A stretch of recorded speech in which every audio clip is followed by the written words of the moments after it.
Nesta viaxe que facemos semanalmente polas cousas de comer de Vigo e da súa contorna, hoxe recalamos aquí en Chapela, en Cediño, que é un establecemento especializado en almorzos. Estamos con Marta Santa Clara, que é a súa propietaria. Marta, cando fundaches isto? Pediño fundouse fai en 2 meses, 2 anos, cadrando coas festas de Chapela, cas festas do Carme. Nada, en 2 meses xa cumplimos anos, contra todo pronóstico. Ti además empezaches a barrenar un pouco sobre o tema cando a pandemia, non? Na pandemia quedeime sen traballo, como moitísima xente. Estaba así un pouco en crise existencial de que faría da miña vida. Gústame moito o mundo do café, o mundo dos almorzos. Comecei a facer un brainstorming, un plan de empresa, a ver se era factible. Tirei por aí, mirei que fose viable, pa diante. Aquí estamos, 2 anos despois. Bueno, cales son os ingredientes? Con que traballas aquí en Cediño? Como que falamos de almorzos? Nos traballamos, por exemplo, facendo biscoitos caseiros, cun bo café, que é o que principalmente chama a xente para vir, o bo café, eso diario, e logo eso, biscoitos caseiros, cunha boa panadería, un bo pan, cousas saudables, e logo, pois, algún doce que outro que sae do saudable, pero bueno, Bueno, tampouco. hai que darse unha homenaxe cando un vez. Que dices, además, os facedes vos aquí. Nos facemos os doces, tamén tiramos moi de froitas de tempada.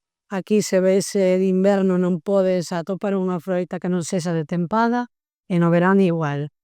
Todo de proximidade intentamos así, pero bueno, hai cousas que hai que tirar de labora, Sí. sempre se pode. É verdad, sí.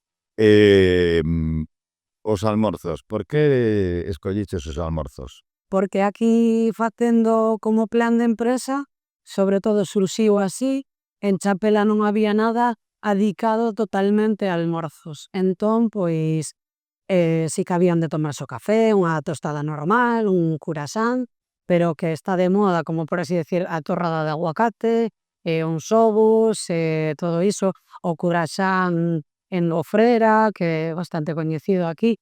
Non había nada así por un sitio de almorzos. Sí. Agora está de moda. Que ademais de poder almorzar aquí, tendes a opción de almorzos a domicilio, non? Especial. E por se alguén está de aniversario podemos levarlo a casa por sorpresa.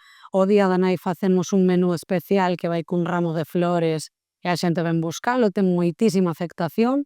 De feito, antes de abrir o primeiro mes, a xente xa estaba preguntando porque foi o mes antes, xa estábamos repartindo, un todo éxito. Eso tamén podes vir a buscalos, un takeaway, chándonos por teléfono a xente a fin de semana e leva para casa, sobre todo en inverno, cando non quere sair. Eso, ten moi boa aceptación e por aquí non hai nada así parecido.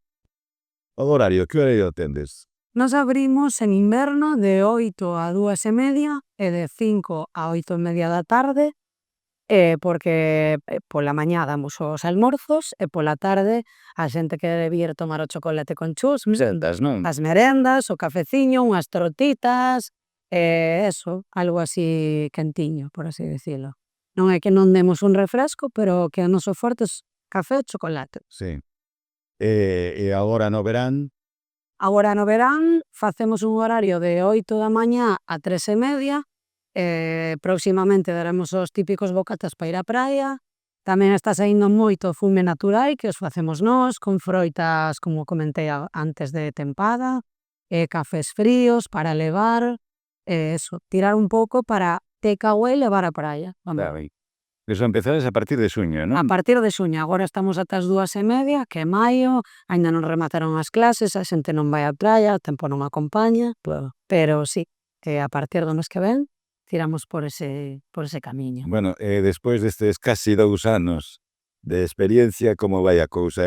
Cando veño por aquí está todo ateigado de xente. Non temos queixa, o local é moi pequeno, a xente quere estar tranquilo, sempre temos xente que, como a nosa familia, a mesma mesa, o mesmo sitio, piden o mesmo, chaman polas mesmas cousas, E logo hai xente que venden de fora porque agora está moi de moda o típico almorzo e vir a facer un brunch, por así dicilo.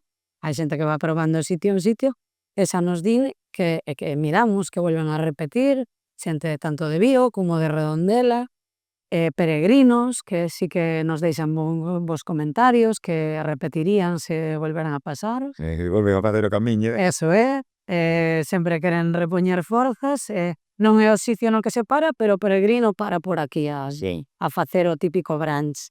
Eso, a xente quere estar tranquila e sempre temos eso, como decimos, a mesa da familia, a mesa de tal, a mesa de cual. Sempre repite. E non Tedes televisión, ademais, nin non roque. temos nin queremos televisión, si que algún día podemos poñer música que se esté tranquilo, pero a xente ven aquí a conversar. De feito, hai xente que se coñeceu aquí, comparten mesa, comparten o café, estamos moi contentas. Antes falabas dos brunch, que é unha cousa que tamén empeza a estar moi de moda. Como é un brunch aquí? A xente, pois, a partir das 11, 12, pois non quere comer nin almorzar porque se levanta tarde, pero xa lle colle a hora da comida, entón veñen e toman o típico almorzo con ovos á prancha, un platiño ben xeitoso, un postre, un café contundente, un zume, entón iso xa cubre as dúas cousas. Charla, hai xente que tamén trae xogos de mesa, ven aquí, traen xogo de mesa e tal, entón botan ata as 2:30 que pechamos e ou van po traballo ou simplemente porque que se O sea, que iso facedes incluso a diario. a diario. Hai xente que non quere cociñar e que non almorzou e que un plato de comida sería moi contundente. Entón, pois, estamos tendo moita aceptación con iso tamén. Bueno, pois Marta, que teñas moitísima sorte, que todo siga Pero ata agora. espero que sigamos por moitos anos máis. En breve xa facemos o aniversario. Moi ben, moitas gracias. A vos.